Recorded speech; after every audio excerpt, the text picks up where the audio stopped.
The dining chair skidded like a warning shot.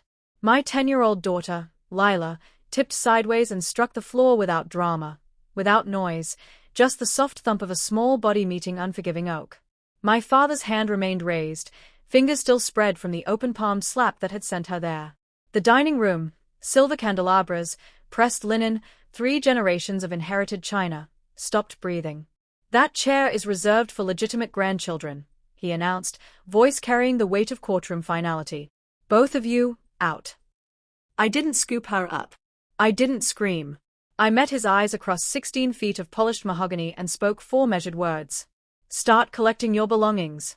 Immediately." My mother's crystal wine stem slipped. Cabernet sprayed the tablecloth like arterial evidence.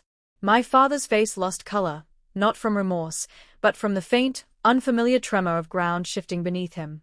I had spent 4 decades learning to orbit his gravity. Perfect grades, deferential silence, the appropriate fiancé, the suitable wedding.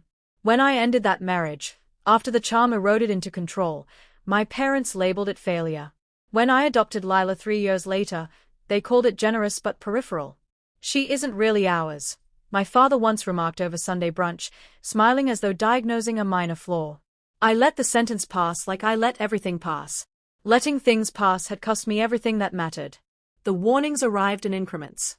Lila's name vanished from holiday group texts. Her place setting slid farther down the table each gathering. He critiqued her table manners in front of business associates, then critiqued my defense of her even more sharply.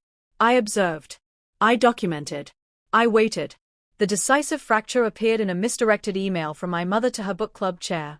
Subject: Estate succession, final draft. My father had rewritten the family trust.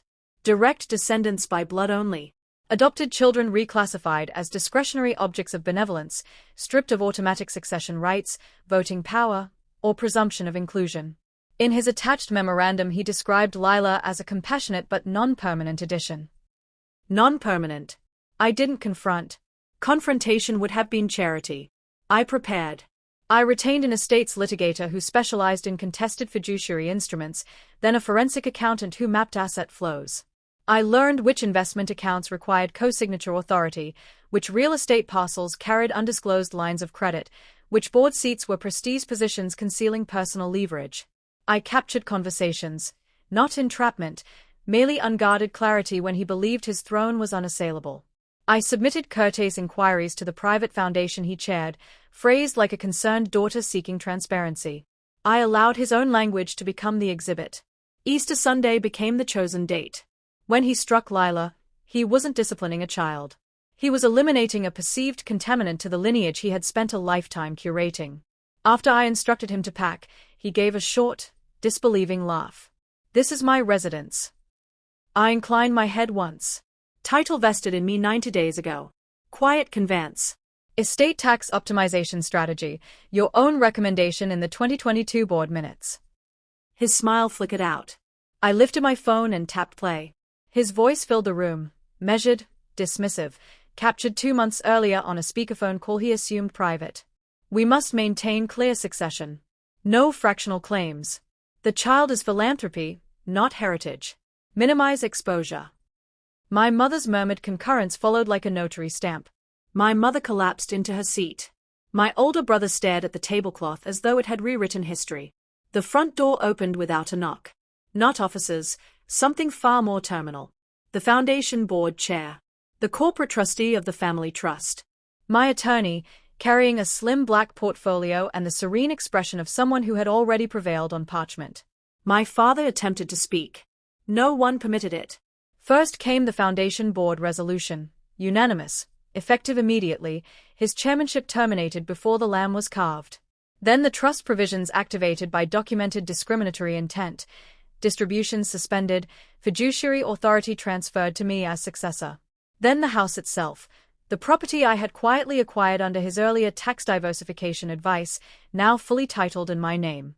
When comprehension finally struck, he looked at me the way one regards a stranger wearing a once familiar face.